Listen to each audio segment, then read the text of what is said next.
वालों, कैसे आप लोग? उम्मीद करते हैं अच्छे होंगे। मैं आपका सूरज सर स्वागत करता हूं आज के इस सेशन में। और आज हम पढ़ने वाले हैं आपके English medium class 10th home science के बारे में। इसमें जो आपके चैप्टर्स हैं वो आप जो एग्ज़ाम में पी चैप्टर्स होंगे वो मैं आपको पढ़ाने वाला हूं। तो आइए हम स्टार्ट करते हैं। सबसे पहले chapter, what is home science. Home science आखिर होता क्या है? देखिए, अगर होम साइंस की बात करते हैं यहाँ पर, तो होम साइंस में लिखा है, सबसे पहले हम जानेंगे कि मीनिंग ऑफ होम साइंस क्या होता है। इफ वी टॉक अबाउट कि भाई होम साइंस का मीनिंग क्या है, तो लिखा है कि home science can be defined as the art of managing our resources efficiently and the science of achieving a healthy and happy home as well as successful career. Basically home science को लोग बड़े ऐसे निगाह से देखते हैं कि यार होम साइंस, अच्छा घर में खाना पकाने वाली चीज़ होगी ना, कोई घरेलू चीज़, वही होम साइंस होगा। लेकिन ऐसा नहीं है। देखिए, होम साइंस क्या कहता है? बेसिकली होम साइंस आपसे, अगर आप होम साइंस के बारे में जानेंगे तो होम साइंस कहता है, देखिए होम साइंस जो है वो कैसे आप अपने रिसोर्सेज को मैनेज करते हैं। This is the important factor कि भाई आप अपने रिसोर्सेज को कैसे मैनेज कर रहे हैं, है ना। मैनेजमेंट क्या है आपके रिसोर्सेज का, ये हमें बताता है। क्योंकि हमारे पास देखिए, आपके घर में सब कुछ है, वॉशिंग मशीन है आपके घर में, है ना, आपके घर में फ्रिज है, एवरीथिंग है। अब फ्रिज रहते हुए आपका खाना यदि बाहर रह रहा है और वो खराब हो रहा है, मतलब आप अपने रिसोर्स का इस्तेमाल ही नहीं कर रहे हैं। भाई आपके पास वॉशिंग मशीन है लेकिन आप खुद से ही कपड़े धो रहे हैं, मतलब आप अपने जो रिसोर्स उसका इस्तेमाल ही नहीं कर रहे हैं। इसके अलावा हम रिसोर्स का इस्तेमाल तो करेंगे बट इफ़िशिएंटली, मतलब इफ़िशिएंटली मतलब ज़्यादा से ज़्यादा आउटपुट आ सके। हम ऐसा काम करेंगे जिससे कि हम जिस पर्पस के लिए काम कर रहे हैं उससे ज़्यादा से ज़्यादा आउटपुट आए, ठीक है ना। And the science of achieving a healthy and happy home. देखिए, घर का हेल्दी, घर के लोगों का हेल्दी होना बहुत ज़रूरी है, क्योंकि जब तक वो स्वस्थ नहीं होंगे तब तक बहुत सारी चीज़ें ऐसी होंगी उनके लाइफ में जो वो फील ही नहीं कर पाएंगे। और हैप्पी तब होंगे जब वो हेल्दी होंगे। तो इस तरीके से एक पूरा पूरा सेटअप देखिए, अपने रिसोर्सेज का इस्तेमाल करना, एक हेल्दी एंड हैप्पी, तो आपका एक बढ़िया कैरियर बन जाता है। मतलब होम साइंस इनडायरेक्टली आपको एक डिसिप्लिन वे में लाता है कि कैसे एक्चुअली में आप अपने लाइफ में अपनी चीज़ों का सही तरीके से यूज कर सकते हैं। क्या रिलेवेंस है होम साइंस का, है ना, रिलेवेंस क्या है यहाँ पे? तो अगर हम लोग रिलेवेंस की बात करते हैं तो देखिए, रिलेवेंस में कहता है कि home science opens up a large area of possible job opportunities for both men and women। चाहे मेन हो या वुमेन हो, भाई दोनों के लिए ये जो होम साइंस है एक बड़े लेवल पे एक अपॉर्चुनिटी देता है, एक पॉसिबिलिटी देता है जॉब का। And this knowledge is of great help in the improvement of home and personal life besides our professional life। हमारा प्रोफेशनल लाइफ कुछ भी हो सकता है, हम डॉक्टर हो सकते हैं, है ना, हम टीचर हो सकते हैं, हम इंजीनियर हो सकते हैं, हम कुछ भी हो सकते हैं। लेकिन जो नॉलेज हमारे घर के लिए होना चाहिए ना, वो आपके प्रोफेशनल लाइफ से हटकर है, पर्सनल लाइफ भी आपकी होती है। अब देखिए ना, जितने पुलिस वाले हैं तो प्रोफेशनल लाइफ में किस तरीके से बात करते हैं, कैसे रहते हैं, ठीक है ना। लेकिन अगर हम पर्सनल लाइफ में आएंगे तो उनकी भी फैमिली है भाई, वो भी अपने लाइफ जीते हैं। तो आपको ये चीज़ हमें समझनी पड़ेगी, अंडरस्टैंड करनी पड़ेगी, राइट। चलिए आगे हम बात करते हैं यहाँ पे। सो अगर हम नेक्स्ट बात करते हैं कि होम साइंस एक डिसिप्लिन एंड प्रोफेशन है। कई लोगों को लगता है कि भैया होम साइंस का मतलब है कि भाई कुछ भी बोल देंगे ना तो होम साइंस हो जाएगा। ऐसा नहीं होता है। होम्स इज एक्चुअली में इंक्लूसिव ऑफ स्पेशलाइजेशन। क्या क्या स्पेशलाइजेशन है? देखिए, हमारे घरों में जो हमारी माताएं हैं, हमारी बहनें हैं, हमारी मम्मी हैं, या हमारी दादी है, नानी है, कोई भी हो जो घर में घर को संभालती है, या कोई जेंट्स घर को संभालता है, जनरली इंडिया में लेडीज संभालती है। तो भाई अगर वो खाना सही से नहीं बनाएंगी और उसमें न्यूट्रिशन नहीं होगा, उन्हें पता नहीं होगा, तो पूरा का पूरा परिवार जो है ना कहीं जो है मेल न्यूट्रिशन यानी कि कुपोषण का शिकार हो जाएगा। बहुत सारी बीमारियां आ जाएंगी, है ना, शरीर में विटामिन डी की कमी आ गई, हड्डी कमजोर हो गया। और इसके अलावा आप देखिएगा कि बहुत सारे ऐसे प्रॉब्लम्स भी आ सकते हैं। तो हम देखिए, ये नहीं कह रहे हैं कि भाई होम साइंस का मतलब है कि हम केवल खाना पका रहे, खाना तो कोई पका लेगा, बट अगर हम बात करते हैं एक डिसिप्लिन की, हम बात करते हैं प्रोफेशन की, जिसमें हम बात करते हैं कम्युनिकेशन, हमें ये भी सिखाता है कि हम दूसरे से कैसे कम्युनिकेट होते हैं, क्योंकि हमारी बातें दूसरे तक अगर हमें पहुंचाना है तो इसके लिए हमें कम्युनिकेट होना पड़ेगा।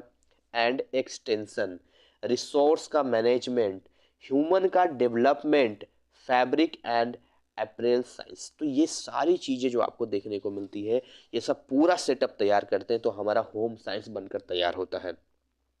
मैं भी झूठ क्यों बोलूँ, मुझे भी यही लगता था होम साइंस का मतलब ऐसा ही कुछ होता है, लेकिन जब मैं आपके सिलेबस को पढ़ा रहा हूँ और इन सिलेबस को देख रहा हूँ तो वाकई में रियलाइज़ होता है कि कुछ चीज़ें ऐसी है जो व्यक्ति किताबों से पढ़कर सीखता है, पर हमारे घर में जो हमारे लेडीज हैं वो कितना डेवलप हैं कि हर चीज़ को मैनेज कर लेती हैं और कई बार बीमार होती हैं तब भी वो काम करती हैं। तो बहुत बड़ी बात है कि किसको कौन सा खाना पसंद है। अगर किसी डॉक्टर ने बोला है कि आप इनको ये वाला देना, तो वो चीज़ उन्हें वो टाइम पे देती हैं। घर को मैनेज करना, घर में गंदगी ना हो, क्योंकि भाई गंदगी होगी तो बीमारी फैलेगी, सफाई भी करनी है ना, हर चीज़ को मेंटेन रखना है, रिसोर्सेज का इस्तेमाल करना है। तो ये सारी चीज़ें जो है ये केवल केवल लेडीज़ों के लिए नहीं है, बल्कि सभी के लिए है जो होम साइंस में सीखने को मिलता है। आइए हम आपको बताते हैं कि कैरियर अपॉर्चुनिटीज होम साइंस में क्या है। देखिए, जब हम कैरियर अपॉर्चुनिटीज की बात करते हैं तो कैरियर का मतलब होता है कि वो काम जिसको करने के बाद हमें पैसे मिलते हैं, जिससे कि हम अपने लाइफ में अपने सुख सुविधाएं बढ़ा सकते हैं, हम ज़िंदगी जी सकते हैं। क्योंकि देखिए, कोई भी काम करने के लिए ना पैसे की ज़रूरत होती है।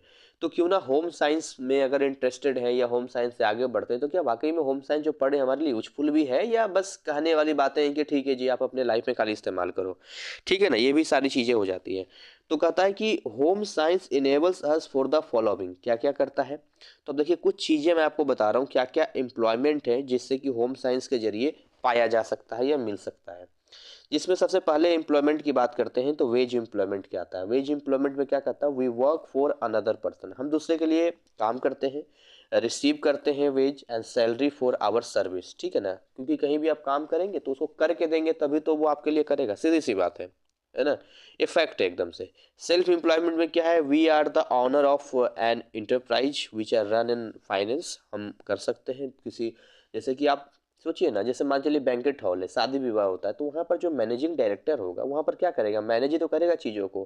तो जैसे घर एक संभालते हैं वैसे वहाँ संभालना है, तो हम दूसरे के लिए काम करें या खुद के लिए करें। दूसरे के लिए करेंगे तो वेज एम्प्लॉयमेंट कराएंगे, खुद के लिए करेंगे सेल्फ एम्प्लॉयमेंट कराएंगे। हमारा स्किल्स क्या है, the skills in the following enables us to avail our self of the job opportunity. जैसे कि देखिए यहाँ पर क्या कौन कौन से डिपार्टमेंट में हमारे स्किल ये काम आ सकता है। देखिए, सबसे पहले तो कैटरिंग हो गया, जो कैटरिंग का आप देखते हैं बिजनेस लोग करते हैं, है ना, वहाँ आप कर सकते हैं। इसके अलावा फ्रूट प्रिजर्वेशन, जिसको खाने को प्रिजर्व करके रखते हैं, वहाँ पर हमारा जॉब ले सकते हैं। बेकरी एंड कन्फेक्शनरी आप जानते हैं, जहाँ केक वगैरह बनता है, बेकरी वगैरह हो गया। इसके अलावा बहुत ही फेमस है इंटीरियर डेकोरेशन। आपने देखा है कि अक्षय कुमार की वाइफ इंटीरियर डेकोरेशन में इंटरेस्टेड है, शाहरुख खान की wife Gauri Khan interest interior decoration में है ना, फराह खान इंटीरियर डेकोरेशन। तो देखिए लोग कितना पैसा कमाते हैं, बड़े लेवल पर है, पर हम छोटे लेवल पर भी आते हैं। तो इंटीरियर डेकोरेशन में क्या होता है भाई, आप जब किसी से या तो खुद के लिए काम करें, किसी आप टीम में काम कर सकते हैं, कंपनी में काम कर सकते हैं, तो बेसिकली उनका पर्पस क्या होगा कि किसी के घर को कैसे सुंदर बनाया जा सकता है। सबसे बड़ी बात, जो कस्टमर है, कस्टमर के चॉइस क्या है भाई, वो किस तरह का चाहते हैं, उसमें आप क्या डिजाइन दे सकते हैं, तो ये आप नॉलेज लेंगे। और बहुत ज़्यादा इनकम है इसमें, बहुत पैसा, लाखों लाखों में लोग कमाते हैं, इसको आप हल्के में नहीं ले सकते हैं। आर्ट एंड क्राफ्ट हो गया, बहुत बार आप देखते हैं कि बांस से लोग सामान बना दिया या प्लास्टिक से बना दिया, कुछ ऐसा बना दिया तो लोग खूब खरीदते हैं। House keeping and laundry service हो गया, है ना, भाई घर की साफ सफाई की बात हो या फिर लॉन्ड्री सर्विस हो, कपड़े धोना हो या बाकी चीज़ें, उसको भी आप डेवलप कर सकते हैं। ड्रेस डिजाइनिंग में जा सकते हैं, किस तरह से ड्रेस डिजाइन करना है, नए नए मॉडल्स आ रहे हैं, नई नई चीज़ें आ रही है। गारमेंट का कंस्ट्रक्शन हो गया यहाँ पर। टेक्सटाइल डिजाइनिंग एंड टीचिंग हो गया, है ना, किस तरह से टेक्सटाइल होगा या फिर क्या डिजाइन होगा, टाइल वगैरह की सारी चीज़ें। कम्युनिकेशन एंड एक्सटेंशन हो गया यहाँ पर, कैसे जैसे कई कंपनी को ज़रूरत होती है कि अपने कस्टमर से हमें कनेक्ट करना है, उनसे बात करनी है, तो क्या कम्युनिकेशन होगा, कैसे एक्सटेंशन करेंगे उसका। And research manager and consumer education, कई बार ऐसा होता है कि ऐसे कई स्टाफ की ज़रूरत पड़ती है जो कि रिसर्च करके बताए कि हमारा जो प्रोडक्ट है वो पब्लिक में कितना पसंद किया जा रहा है, कितना नहीं पसंद किया जा रहा है, कैसे कंज्यूमर को अपने प्रोडक्ट के बारे में हम बता सकते हैं, कैसे अवेयर कर सकते हैं। तो ये सारी चीज़ें भी इस चीज़ों में आता है यहाँ पर, राइट। और यहाँ से ये आपका मतलब ओवर हो गया जो चीज़ें मैंने आपको मेन बताई थी। इस चैप्टर में बेसिकली यही पढ़ना है जो मैंने आपको बताया है यहाँ पे, ठीक है ना। अब यहाँ से आपके इंटेंस क्वेश्चंस 1.1 है जिसको आप पढ़ सकते हैं कि भाई ये चीज़ें जाती है, ऐसे जाती है, ये होता है, वो होता है। तो ये सारी चीज़ें आसान है, अब आपको पूरा समझ में आ जाएगा। जैसे give any for example of home based self employment opportunities in the area of home science, है ना। तो हम क्वेश्चन आंसर का फिर कभी कर लेंगे। अभी बेसिकली हमें आपको चैप्टर केवल समझाना था, तो हमने पहले चैप्टर के बारे में आपको इतना इंट्रोडक्शन दे दिया। अब आपको हम लेके चलते हैं चैप्टर नंबर 4 पे, क्योंकि आपका पी चैप्टर में एक के बाद सीधे चैप्टर 4 पे आते हैं। फिर हम एक पार्ट लेके आएंगे जिसमें हम एक एक करके क्वेश्चन आंसर आराम से करेंगे। अभी हम केवल चैप्टर को अंडरस्टैंड कर लेते हैं या पढ़ लेते हैं। तो छोटा कर लेते हैं, फास्टली निकलेगा। ये चैप्टर 2 है, ठीक है। ये टीएमए के चैप्टर है, और क्योंकि पब्लिक एग्जामिनेशन में आपको जो चैप्टर्स आएंगे वही हम आपको बताएंगे। चैप्टर 3 हो गया यहाँ पे, और नेक्स्ट हमारा चैप्टर आने वाला है, एंड दिस इज चैप्टर 4। अब जब हम चैप्टर 4 में आते हैं, यहाँ पे थोड़ा बड़ा कर लेते हैं इसको, ठीक है ना। ये हमारा चैप्टर 4 है, जिसमें लिखा है मेथड ऑफ कुकिंग फूड, है ना। कैसे हम लोग कुकिंग फूड करेंगे। तो देखिए, ऐसे तो कहने खाना कोई पका लेता है, झूठ बात है। खाना कैसे कोई भी पका लेगा। मुझे खुद खाना बनाने में, पकाने में, सीखने में मुझे तब सीखा मैं जब अपने गांव से बाहर निकला। एक खुद से जब पढ़ना भी होता था और खाना भी बनाना होता था, उसमें भी कई महीने लग गए, उसको सीखना पड़ा। तो ये ऐसी चीज़ें नहीं है कि आप खुद से कर लेंगे। आज की डेट में मैं रोटी अच्छा बना लेता हूँ, रोटी गोल गोल मेरी बन जाती है आटा गूंद लेता हूँ, सब कुछ कर लेता हूँ मैं। सबको आना चाहिए, इसमें कोई शर्म वाली बात नहीं है। क्योंकि कई बार ऐसे मौके आते हैं जहाँ पर आप एज ए पिकनिक के लिए जाते हैं, या कई बार घर में कोई नहीं है या ज़रूरत पड़ेगी, तो भूखे थोड़ी रहोगे। तो इससे अच्छा यार रिसोर्स है।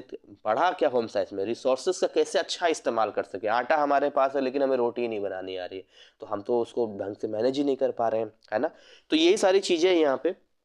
तो देखिए, यहाँ पे इंट्रोडक्शन में हम पढ़ते हैं कि क्या क्या चीज़ें यहाँ पर बेसिकली दी गई है। इसको देखते हैं एक बार। तो देखिए, यहाँ लिखा है इंपॉर्टेंस ऑफ कुकिंग। देखिए, कुकिंग डज एज अंडर, देखिए क्या होता है कि makes food easy to digest. सबसे पहले खाना हमें ऐसा बनाना है जिससे कि वो आसानी से पेट में डाइजेस्ट हो सके। जब हमारे अंदर डाइजेस्ट ही नहीं होगा, पचेगा ही नहीं, तो हमारे शरीर में लगेगा नहीं। और जब हमारे शरीर में लगेगा ही नहीं, तो ऐसा खाना किस काम का। तो फूड जो होना चाहिए ना, वो ऐसा होना चाहिए जो इजी से आप चबा सकते हैं और उसको निगल सकते हैं। ऐसा ना हो कि भाई आपने ऐसा बना दिया। जैसे पहली बार मैं रोटी बनाया था, तो मुझे बनाने के लिए नहीं आता था, तो मैंने जो आटा होता है ना, वो बड़ा सा मैं आटे की बना लेता था वो। तो जब आटा आप ज़्यादा लेंगे एक रोटी बनाने के लिए, तो ऑब्वियसली मोटा रोटी बन जाएगा, बहुत बड़ा बन जाएगा, उसको चबाने में दिक्कत आपको होगी। तो बाद में मुझे रियलाइज़ हुआ कि यार ये तो बिल्कुल गड़बड़ है। तो मैंने बाद में सीखा कि छोटे छोटे आटा का आप अमाउंट लेके आप रोटी बनाइए, तो छोटा ही बनेगा बट अच्छा बनेगा आपका। क्योंकि रोटी क्या होता है, तवे पर बढ़िया से पक जाती है। तो सबसे पहले आसानी हो चबाने में, है ना, सो स्वल यानी कि निगल सकते हैं। देखिए, दूसरा क्या है, improvement the appearance, texture, colour, flavour and taste. जैसे मान चलिए कोई डिश है, रोटी है, पराठा है, तो उसको इम्प्रूव कीजिए। कई बार उसका टेक्सचर देखिए, क्या मटेरियल ले रहे हैं, कलर कैसा है, फ्लेवर कैसा है, टेस्ट कैसा है, सब कुछ देखना होता है ना हमें। Adds variety to our meals, अब अलग अलग वेराइटी आप यूज कर सकते हैं। जैसे कि potato can be cooked in various ways. अब भाई आलू को कई तरीकों से पकाया जा सकता है। कई लोग क्या करते हैं, उसको आग में डाल के पकाते हैं, कई लोग कुकर में पकाते हैं, कई वो पानी में बॉईल करके पकाते हैं। तो अब आपको देखना है ना कि आप उसको किस तरीके से जो है, कितने तरीके से उसको हैंडल कर सकते हैं। इसके अलावा आगे हम आते हैं यहाँ पर classification of methods of cooking पे आते हैं यहाँ पे। तो क्या क्या चीज़ें हैं, देखिए, heat is inclusive of the following method, cooking by most heat. देखिए, बिना हीट के तो काम होगा नहीं। जैसे हम बॉइलिंग करना है, तो क्या क्या चीज़ें बॉयल कर सकते हैं। जैसे आलू को हम बॉयल कर सकते हैं, चावल को हम लोग बॉयल करते हैं। आपको पता है चावल जो है कभी भी कुकर में नहीं बनाना चाहिए। इसके पीछे लॉजिकल कारण ये है कि जब कुकर में 10 मिनट में चावल तैयार करते हैं, तो वो क्या करता है, चावल को पकाता नहीं है, बल्कि गैस के जरिए क्या करता है, उसके फाइबर को तोड़ देता है। बात को समझिए। और वो कभी भी आपके शरीर में न्यूट्रिशन नहीं दे सकता है, उसके अंदर के न्यूट्रिशन सारे खत्म हो जाते हैं। इसलिए गांव के लोग जो है उसको बॉईल करते थे। और आज भी देखिए, थायराइड वाले पेशेंट को बोला जाता है कि आप चावल को बॉईल किया हुआ चावल ही खाएं, कुकर वाला ना खाएं। तो देखिए, बॉईल करके खाते हैं, टाइम लगता है ना उसको, उसके हर मॉलिक्यूल्स को तोड़ने में, ब्रेक करने में, इसलिए बॉइलिंग लिखा है। फिर इसके अलावा बहुत सारे स्टीमिंग भी होता है। The food and the liquid in which cook are serve together, एक साथ आप दे सकते हैं। इसके अलावा स्टीमिंग आप यहाँ देख सकते हैं कि food is cooked with the heat from water vapour. कई सारे चीज़ें ऐसा होता है जो, जैसे कि आप मोमोज कहीं ले लीजिए, है ना। मोमोज कैसे पकाते हैं, तो पानी का जो भाप निकलता है गर्म, उसको रख देते हैं, उसी से वो पक जाता है वहाँ पे। प्रेशर से बनाते हैं, जैसे प्रेशर कुकर हो गया है, ये सारे बैक्टीरिया को मार देता है। कुछ इस तरह की चीज़ें यहाँ पर लिखा है इसने। सो आगे हम बात करते हैं cooking by dry heat. Dry heat क्या होता है? सो बेसिकली अगर हम बात करें कि cooking by dry heat is inclusive both method. देखिए इसमें हम लोग एक तो बेकिंग करते हैं। सो बेकिंग मतलब जैसे कि बेकरी आइटम्स वगैरह हो गया ना, जिसमें हम लोग हीट तो देते हैं बट उस तरह का हीट नहीं देते हैं जैसा कि आप घरों में देते हैं। रोस्टिंग करते हैं, कई बार रोस्ट करते हैं उसको इस तरह से आग में भूनते हैं। तो रोस्टिंग ऑफ जैसे ब्रिंजाल्स बैगन को हम लोग करते हैं। बैगन को आप सभी लोग करते होंगे, उसको तेल लगा के काट के उसको आग पे रोस्ट करते हैं। आलू को कई बार रोस्ट करते हैं। स्वीट पोटैटो जो हम खाते हैं उसको रोस्ट करते हैं, है ना। इसके अलावा ग्रिलिंग करते हैं, जैसे पनीर टिक्का वगैरह हो गया उसको ग्रिलिंग कर दिया। फ्राई कई बार हम लोग करते हैं ऑयल वगैरह में, है ना, घी में ऑयल में इस तरह से हम फ्राई करते हैं।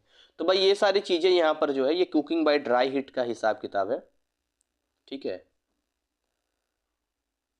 अच्छा हमने उल्टा दे दिया क्या जी? ठीक तो है, मेथड्स ऑफ कुकिंग फूड। यहाँ फिर से मैं कहूँ, अच्छा सेम चीज़ रिपीट हो गया। मैं भी डर गया कि मैंने क्या चीज़ें ऐसी दे दी, गड़बड़ तो नहीं हो गया यहाँ पे। चलिए नेक्स्ट हम बात करते हैं, यहाँ पे आगे बात करते हैं डीप फ्राइंग की बात करते हैं। अब डीप फ्राई क्या होता है? फ्राई आप करेंगे पूरा तेल में डुबा के, जैसे कचौड़ी पकौड़ा हो गया, कचौड़ी हो गया ना, उसको डीप फ्राइंग कहते हैं।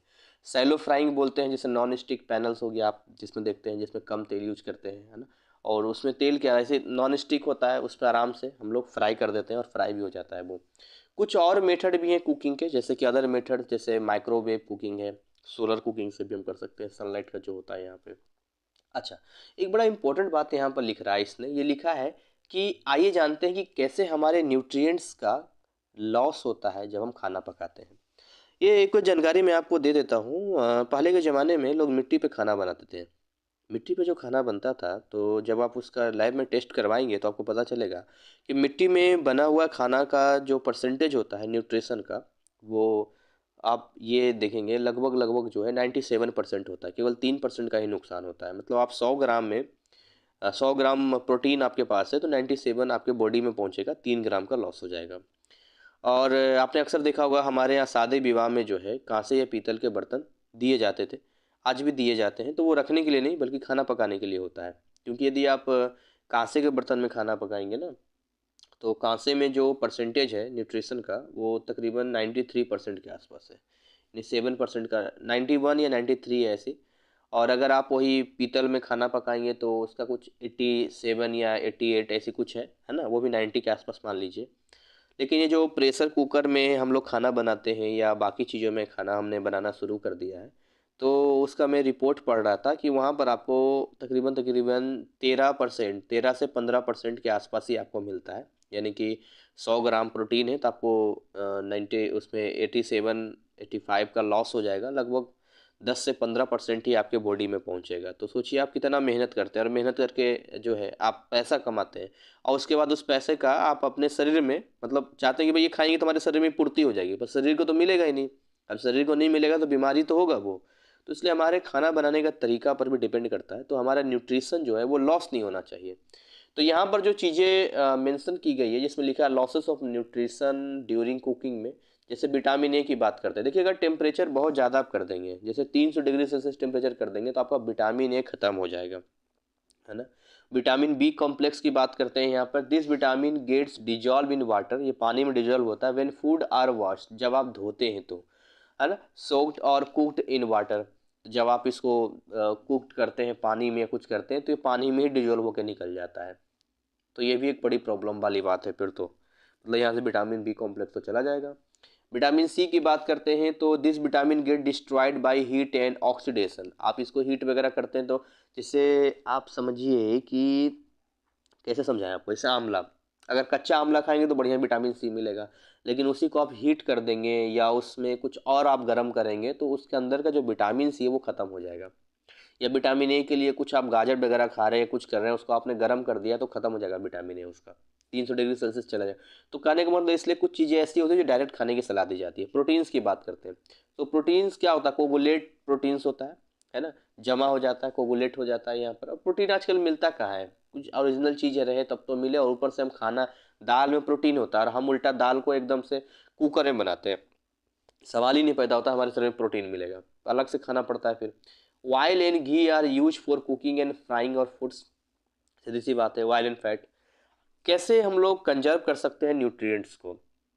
देखिए, nutrients can be conserve when हम लोग प्रिकॉशंस इस्तेमाल करें, जैसे कि लिखा है taken at the time of, धोने का टाइम पे हम ध्यान रखें ज़रा, है ना। इसका scraping the peels, cutting into pieces पे ध्यान दें, बॉइलिंग वगैरह में ध्यान दें कि टेम्परेचर कितना देना है, कैसे देना है। अगर इन चीज़ों पर ध्यान दें तो हम इन न्यूट्रिएंट्स को लॉस होने से बचा सकते हैं, राइट। इसके अलावा हम बात करते हैं यहाँ पर क्या exchange nutritive values food items का है यहाँ पे। जैसे यहाँ लिखा है कि कॉम्बिनेशन ऑफ फूड आइटम मिला दीजिए, दो तीन चीज़ें साथ में, जैसे हम लोग खाते ही हैं, जिससे कि हम लोग क्या करते हैं आपस में न्यूट्रिटिव वैल्यू बढ़ा देते हैं फूड का। Fermentation of food items, fermentation का मतलब होता है जैसे चावल को पानी में रात भर के लिए डाल दिया तो उसको फर्मेंटेट, तो उसमें इडली बना सकते हैं, डोसा बना सकते हैं, ये सब बनाते हैं ना हम लोग उसका। Germination of food item, germinate कर सकते हैं उसको। तो ये कुछ तरीके हैं जिससे आप कर सकते हैं। तो एनीवे आपका ये चैप्टर कंप्लीट हो गया है। बाकी जो क्वेश्चन आंसर है हम अलग से सेपरेट वे में देखेंगे क्या कैसे जाता है, ठीक है। हम आगे आते हैं आपके चैप्टर 5 पे, नेक्स्ट चैप्टर आपका, ठीक है। तो इससे क्या है कि आपका नॉलेज मिल जाएगा कि आपको चैप्टर में पढ़ना क्या क्या है। और ये मतलब 90% काम तो हो जाएगा, 10% बचेगा जिसमें आपका क्वेश्चन आंसर करना होगा, तो वो हम कर लेंगे या खुद से भी कर सकते हैं, कोई इशू वाली बात नहीं है, ठीक है। इनके देखिए बड़े बड़े क्वेश्चन आंसर है जो खुद पे आपको घर पे प्रैक्टिस करना होगा। यहाँ पे हमारे पास टाइम बहुत कम होता है, लेकिन आप लोगों की डिमांड रहती है तो फिर हमें, है ना, संडे के संडे टाइम निकाल के थोड़ा करना होता है। आइए बात करते हैं चैप्टर 5 में। चैप्टर 5 आपको कहता है प्रिजर्वेशन ऑफ फूड। देखिए, फूड को प्रिजर्व करना बहुत ज़रूरी है, क्योंकि अगर हम लोग फूड को प्रिजर्व नहीं करेंगे तो बड़ी प्रॉब्लम हो जाएगी। भाई क्या प्रॉब्लम हो जाएगी, है ना, प्रॉब्लम की बात है। प्रॉब्लम ये होगा ख़राब हो जाएगा। आप फ्रिज रेफ्रिजरेटर क्यों घर में रखते हैं? ताकि भाई उसको बचाया जा सके, है ना। चलिए, तो अगर हम यहाँ बात करें कि फूड स्पॉलेज की बात करते हैं। फूड स्पॉलेज मीन्स होता है food is no longer fit for eating. कई बार ऐसा होता है कि गर्मी का दिन होता है, या वैसे भी कहा जाता है कि खाना अगर बाहर है और 24 घंटे से ऊपर हो गया तो मत खाइए उसको। उसके अंदर बहुत सारे माइक्रोब्स आ जाते हैं जो आपके बॉडी के लिए सही नहीं है। रीजन फॉर फूड स्पॉलेज का क्या रीजन होता है? देखिए, मेन रीजन जो होता है फूड स्टोरेज का वो नीचे दिया गया है। जैसे वहाँ उसके अंदर माइक्रो ऑर्गेनिज्म आ जाते हैं, बहुत छोटे छोटे, जो हमें दिखते नहीं है, और उस कंडीशन में वो ग्रो करना शुरू कर देते हैं और वो हमारे बॉडी में भी आ जाते हैं।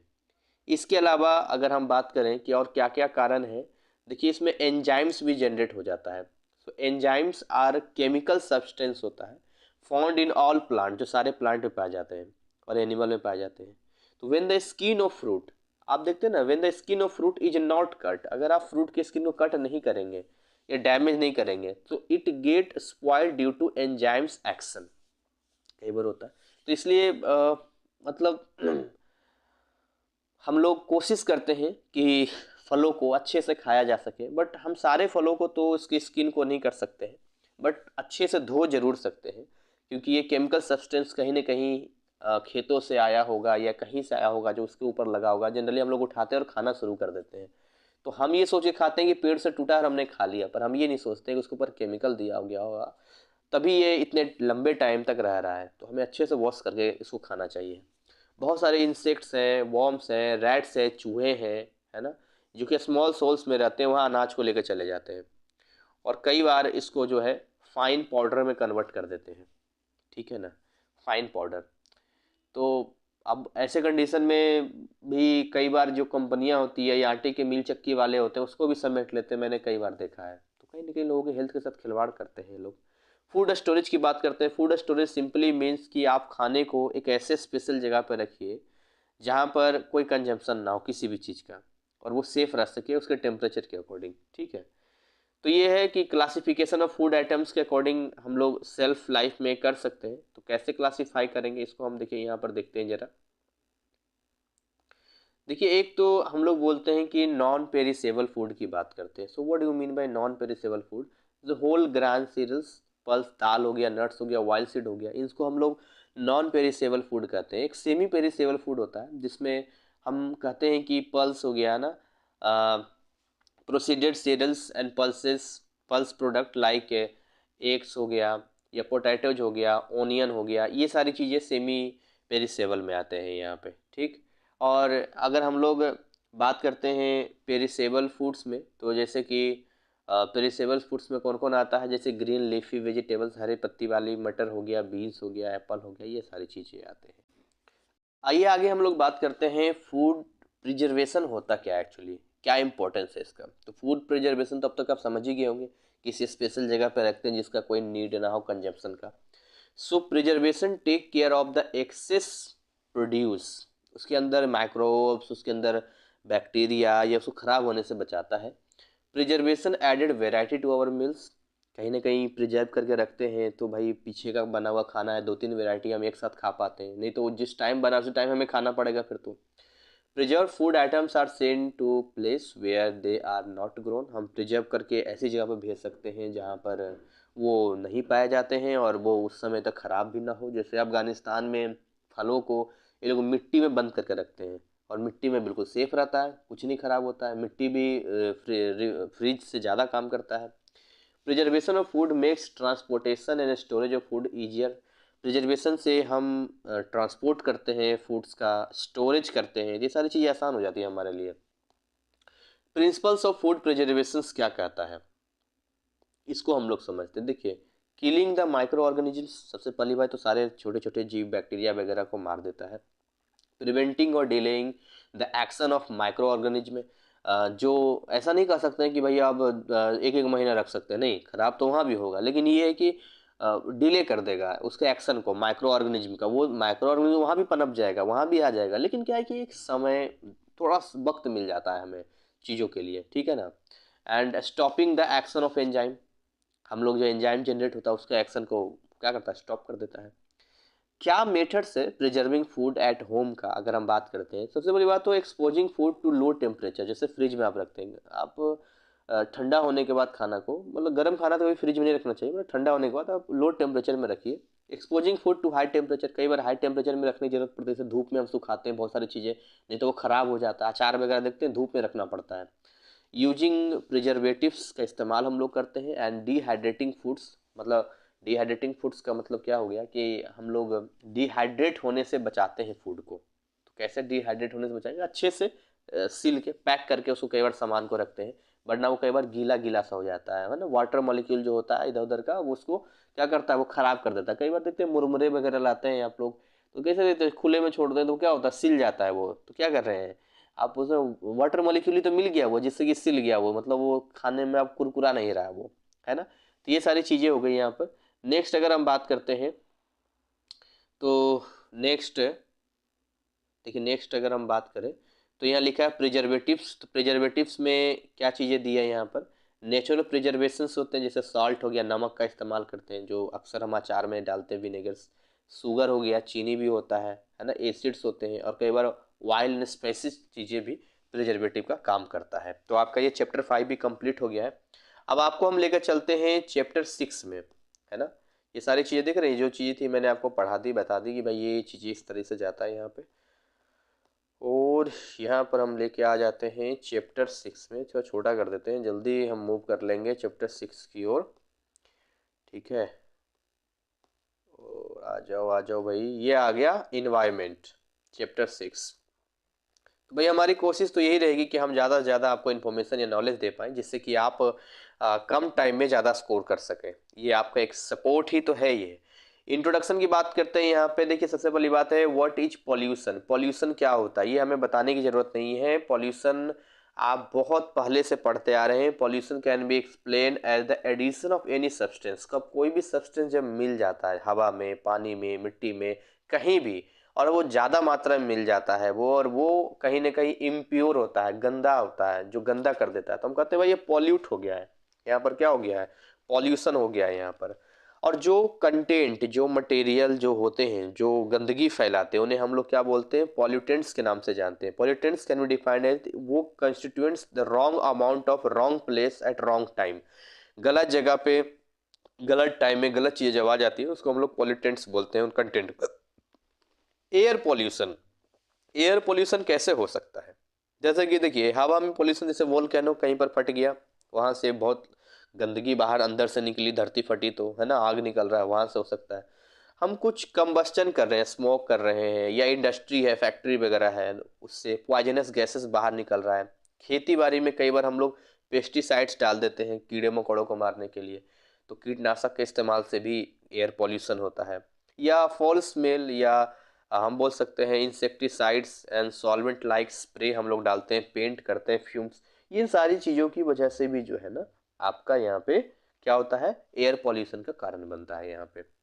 वाटर पॉल्यूशन के बारे में तो आप सभी जानते हैं जी कि वाटर पॉल्यूशन जो होता है वो किस वजह से होता है, क्योंकि हम लोग क्या कर रहे हैं ना, हम अपने घरों में ना इतनी गंदी गंदी चीज़ें इस्तेमाल कर रहे हैं और वो हम लोग कोई तरीका नहीं अपना रहे हैं। हम सारी ना नदियों में डाल देते हैं, जबकि विदेशों में ऐसा नहीं होता, हमारे भारत में और वही पानी हम पीते भी हैं और वही पानी फिर खेतों में जाता है, उसी पानी से सिंचाई होती है, इरिगेशन होता है और वही फसल तैयार होकर हम खाते भी हैं। तो हम ऐसा साइकिल तैयार कर रहे हैं कि हम अपनी गंदगी खुद अपने शरीर के अंदर ले रहे हैं। तो पॉल्यूट यहाँ बोलते हैं जब पॉल्यूटेड वाटर में बी कलर्ड, जब कलर हो जाए तो हम कहते हैं कि इसके अंदर कुछ सस्पेंडेड पार्टिकल्स है, उसके अंदर एक बैड टेस्ट आ जाता है, कि स्मेल आता है, that is known as water pollution हो गया। कैसे हो सकता है वाटर पॉल्यूशन? देखिए, तो डोमेस्टिक हम लोग वेस्ट बहुत सारा करते हैं, इंडस्ट्रियल वेस्ट जो बड़े बड़े कारखाने हैं, इंडस्ट्री है, वो नदियों के किनारे हैं और वो अपनी सारी गंदगी जो है वो नदियों में गिरा देते हैं, जिसकी वजह से जो है वो नदियाँ दूषित हो जाती है, पॉल्यूटेड हो जाती है और वो फिर कहीं ना कहीं डायरेक्टली हमारे घरों में जो है वो फिर नलके से आता है और हम फिर उसको पीते हैं। तो एग्रीकल्चर का वेस्ट हो गया, वाइल्ड एंड स्पिल्स हो गया, तो ये सारी चीज़ों की वजह से भी होता है। मिट्टी के पॉल्यूशन की अगर हम बात करें, सॉइल पॉल्यूशन, तो देखिए जो बेसिकली हमारा सॉइल पॉल्यूशन होता है ना, मिट्टी का पॉल्यूशन आज एक बहुत गंभीर रूप ले चुका है, लेकिन हम इसे समझना ही नहीं चाहते हैं। हमें लगता है कि हमें क्या फ़र्क पड़ता है, हमारा ज़मीन तो केवल घर बनाने के लिए, पर हम ये नहीं सोचते हैं कि उसी ज़मीन में उपजे हुए फसलों से और अनाजों को हम खाकर जिंदा है। So basically soil pollution can be defined as change in the physical, chemical and biological. मिट्टी में तीन तरीके से चेंज आ जाता है, दिखने में भी अलग दिखेगा, केमिकल भी अलग हो जाएगा और बायोलॉजिकल भी अलग हो जाएगा, और ये ह्यूमन बींग्स पे फिर खतरनाक हार्मफुल इफेक्ट दिखाते हैं या दूसरे रहने वाले जीवों पर भी दिखाते हैं।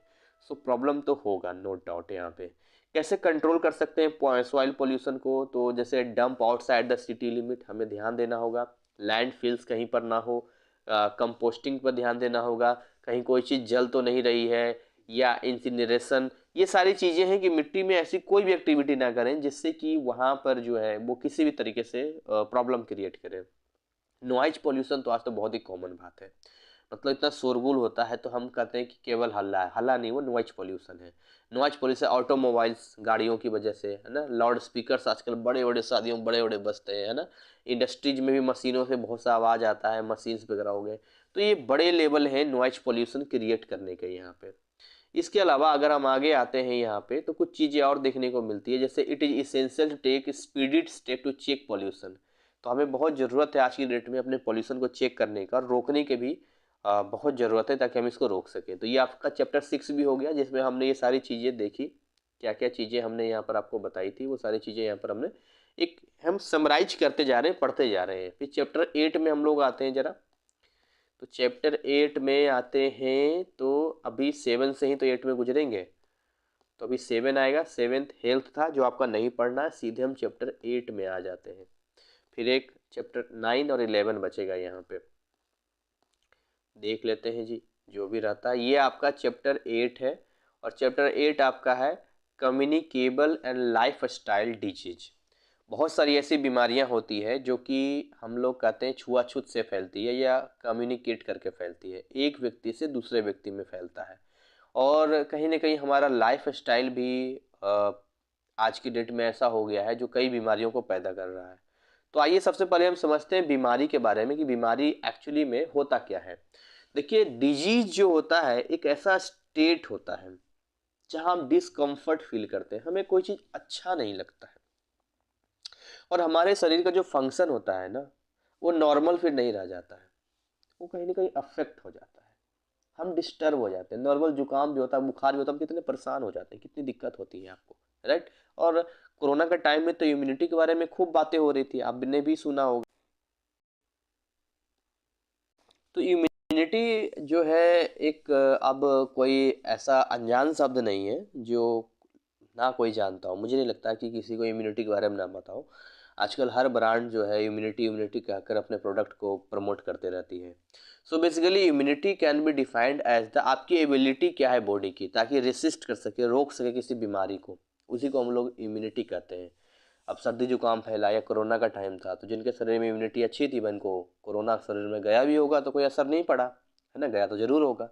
बट कई लोगों को बीमार कर दिया, कई लोग जो है गुजर गए, या बहुत सारी चीज़ें ऐसी हो गई। तो भाई ये सारी चीज़ें होती जो आपकी इम्यूनिटी जो है ना, आपकी जो प्रतिरोधक क्षमता है वो कितनी है, वो देखना होता है।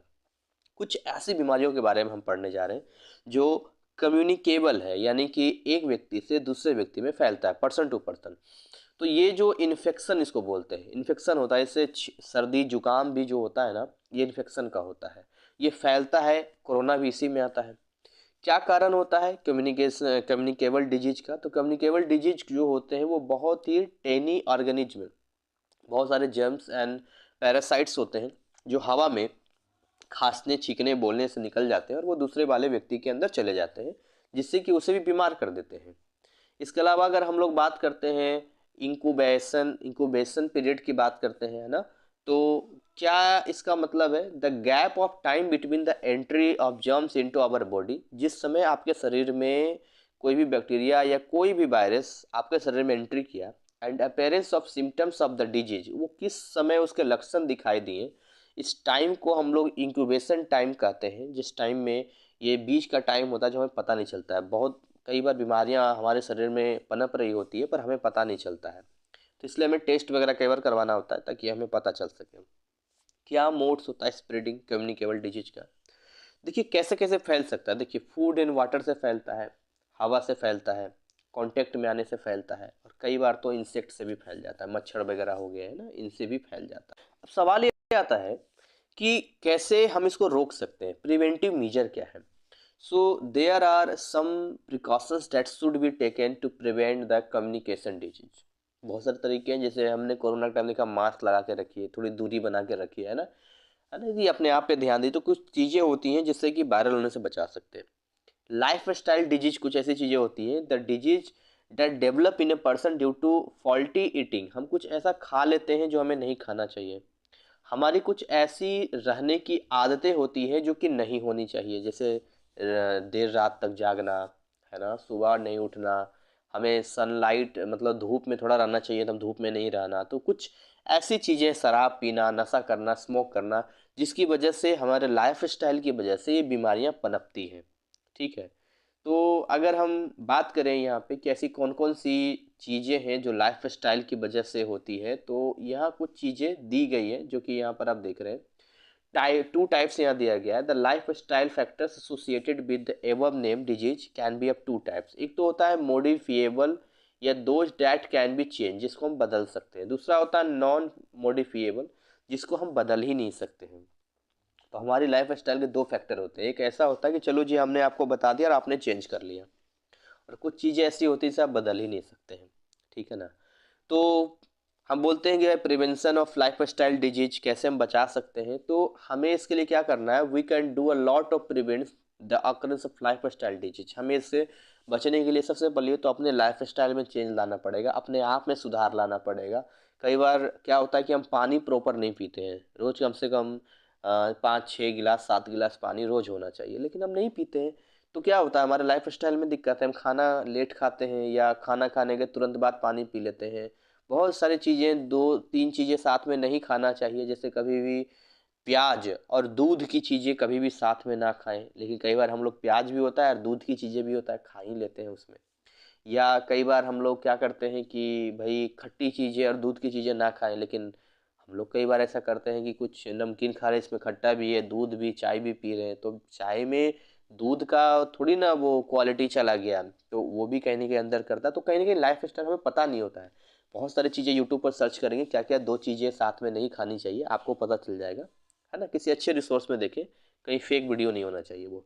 HIV एड्स की बात करते हैं। HIV stands for human immune deficiency virus, बहुत ही खतरनाक होता है। एड्स, या तो देखिए एड्स तब होता है जब एक व्यक्ति का ब्लड दूसरे व्यक्ति के ब्लड में टच होता है, तब जाके एड्स फैलता है। ब्लड टच होने की जगह कहाँ कहाँ है? देखिए जब बाल नाई काटता है ना, तो कान के ऊपर का भाग बड़ा सॉफ्ट होता है।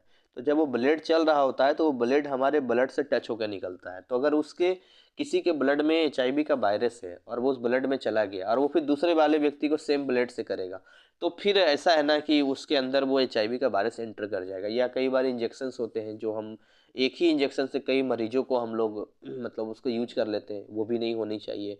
Single time single use much better, या एक मरीज के लिए एक काफ़ी है। तो ये चीज़ें कहीं ना कहीं बचाव है, या कहीं ना कहीं हम लोग जो है ना अपने फिजिकल रिलेशन बना लेते हैं किसी के साथ में, और प्रिकॉशंस वगैरह इस्तेमाल नहीं करते हैं। तो प्रिकॉशंस नहीं लेंगे तो आपके बॉडी का जो पार्ट है और दूसरे बॉडी का पार्ट जब टच होगा तो वो भी ब्लड का टच होगा, और वहाँ भी HIV सबसे मेन रीजन वो है फैलने का। या कई बार हम लोग जो है किस वगैरह किया तो होठ जो टच किया वहाँ भी ब्लड का कनेक्शन हो जाता है। तो ये चीज़ें बचना चाहिए कि ऐसी कोई भी काम हम ना करें, क्योंकि हमें नहीं पता ना सामने वाले व्यक्ति के अंदर क्या है नहीं है। तो अपनी समझदारी में ही रहने की मतलब समझदारी है, बाकी तो व्यक्ति खुद जिम्मेदार होता है अपने लाइफ के लिए, उसकी लाइफ है वो जाने, वो बीमार रहना पसंद करता है या फिर वो अच्छा रहना पसंद करता है। आगे बात करते हैं, चैप्टर 9 की बात करते हैं यहाँ पे। देखिए अगर हम लोग चैप्टर 9 पे आते हैं, next next next next next next, ये हमारा चैप्टर 9 है जी।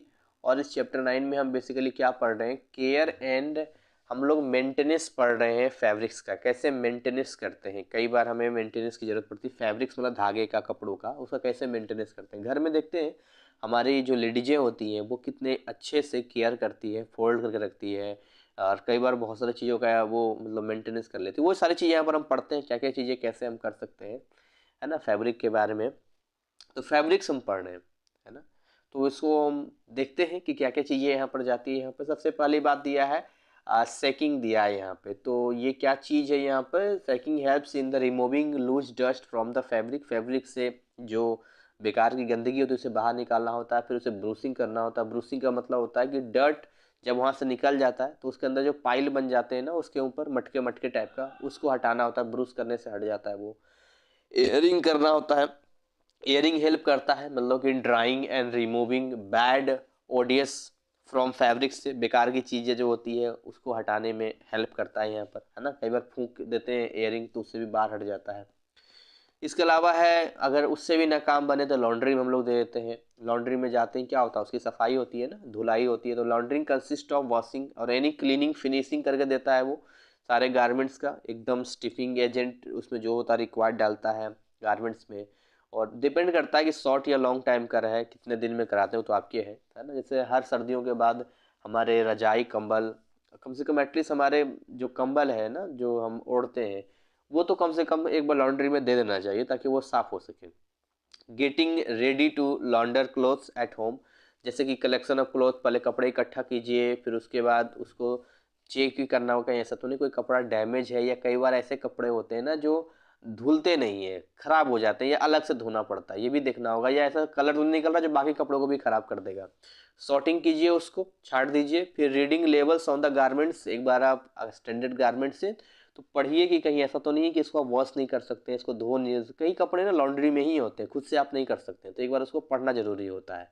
तो महंगे महंगे कपड़ों में चीज़ें होती हैं। Checking stains and removing them, आप देखते हैं यहाँ पे कि कैसे हम लोग उसको पता करते हैं और हटाते हैं। देखिए कलर ऑफ द स्टेन, देखिए धागा उसका कलर देख लीजिए, उसको आप कलर से बता सकते हैं कि गंदा है तो आपको गंदगी उसको दिख जाएगा। सूंघ के बता सकते हैं, है ना, चेक कर सकते हैं। और फील द स्टेन, कई बार फील भी हो जाता है। क्लासिफिकेशन स्टेन्स कैसे लेते हैं, तो इसमें लिखा है वेजिटेबल स्टेन्स, है ना, grease stains, animal stains, mineral stains. गंदगी कई तरह का हो सकता है, कई बार सब्जी का हो सकता है, ग्रीस लग गया हो, कई बार जानवर का स्टेन्स हो, या मिनरल्स लग गया हो, कई बार चीज़ें होती है। तो टेक्निक्स क्या है स्टेन को हटाने का, एक तो स्पॉन्जिंग करते हैं, स्पॉन्ज, है ना, स्पॉन्ज करते हैं उसको। स्पॉन्ज करने का मतलब ऐसे ऐसे कपड़े को निचोड़ते हैं।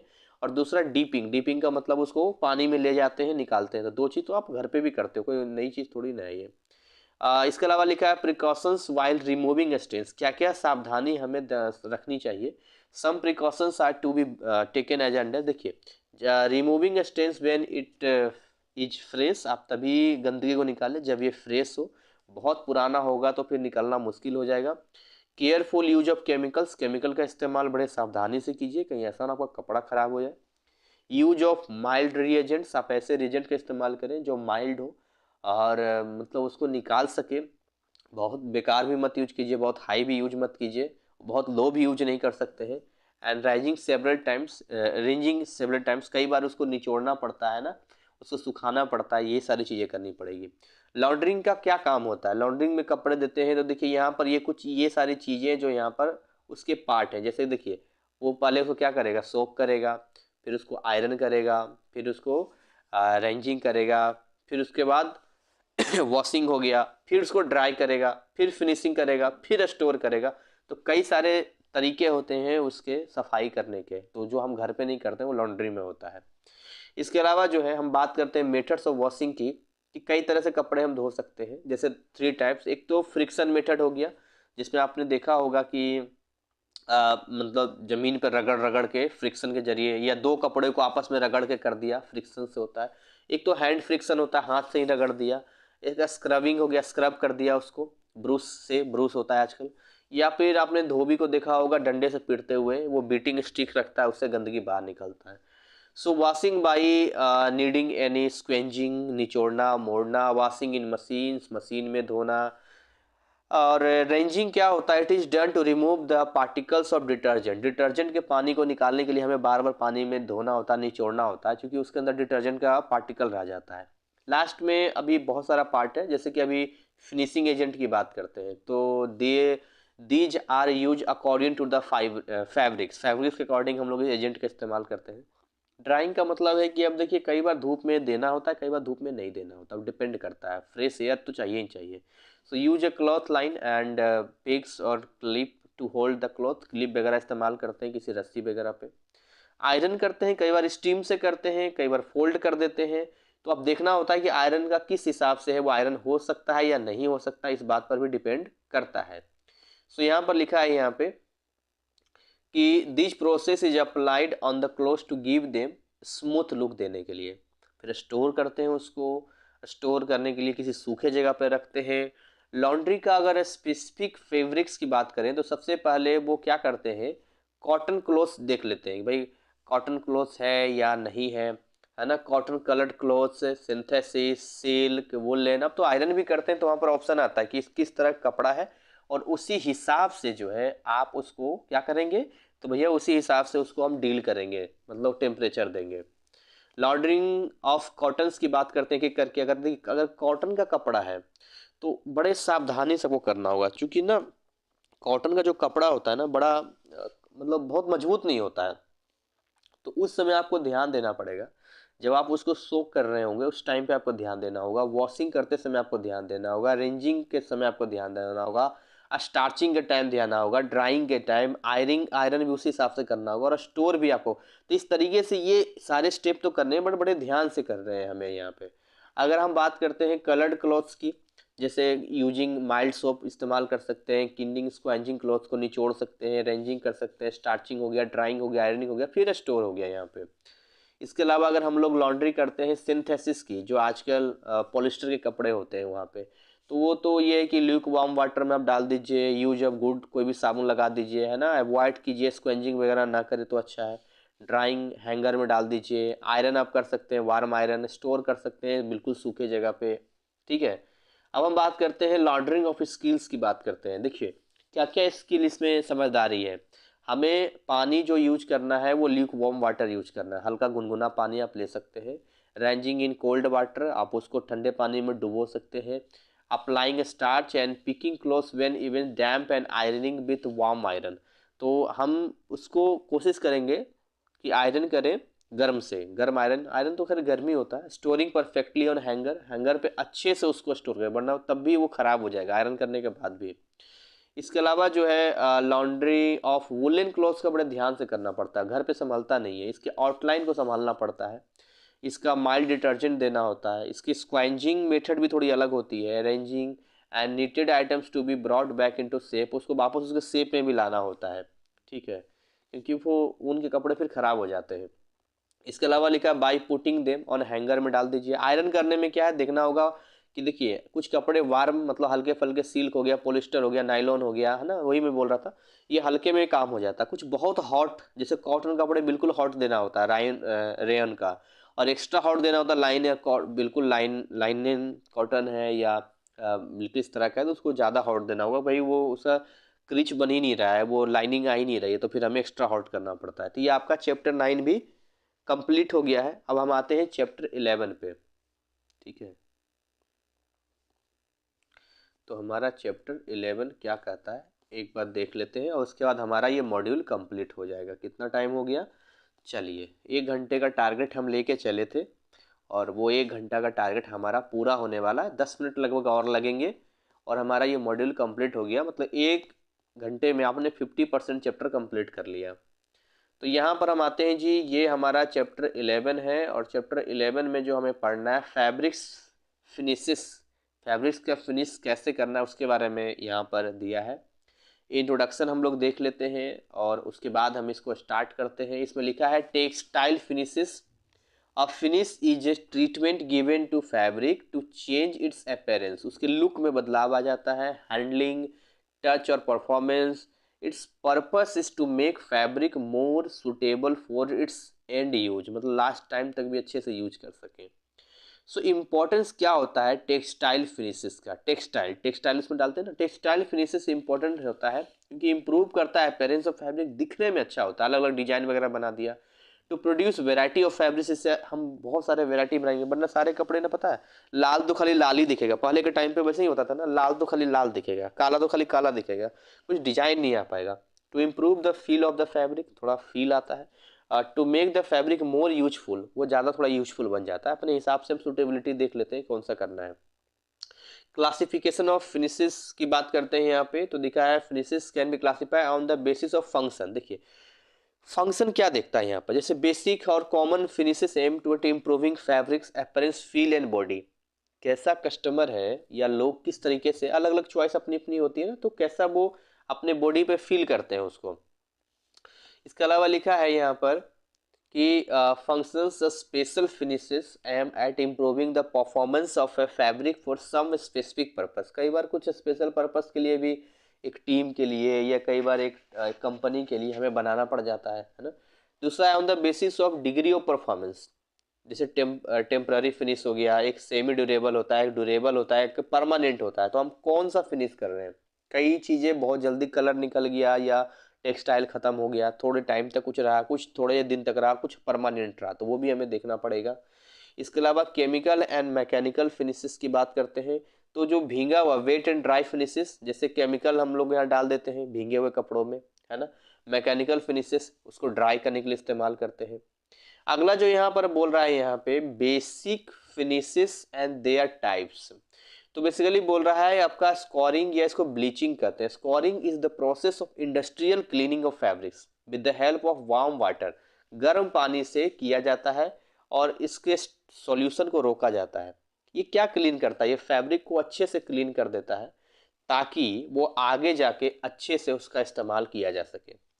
ब्लीचिंग अगर हम स्पेशल बात करते हैं, ब्लीचिंग इज ये टेक्निकल ट्रीटमेंट होता है फाइबर्स का, धागे का, है ना, यार्न्स और फैब्रिक टू रिमूव द पीलनेस या कलर एंड या मेक देम वाइट, उसको सफ़ेद बनाने के लिए कोई कलर होता है उसको हटा देते हैं उसको, ठीक है। तो ये ब्लीचिंग हम लोग करते हैं, ब्लीचिंग में कलर भाग जाता है। ब्लीचिंग करने का मतलब, मेरा एक शर्ट था उसमें कलर चला गया, उसने कहा ब्लीच करना पड़ेगा, लेकिन बोला कि इसका जो हल्का पिंक कलर वो भी भाग जाएगा। सच में हल्का पिंक कलर भी भाग गया, वो वाइट मतलब बहुत हल्का पिंक रह गया, वाइट ही दिखा, बेकार हो गया। 1-2 बार ही पहने थे, इतना बढ़िया शर्ट था।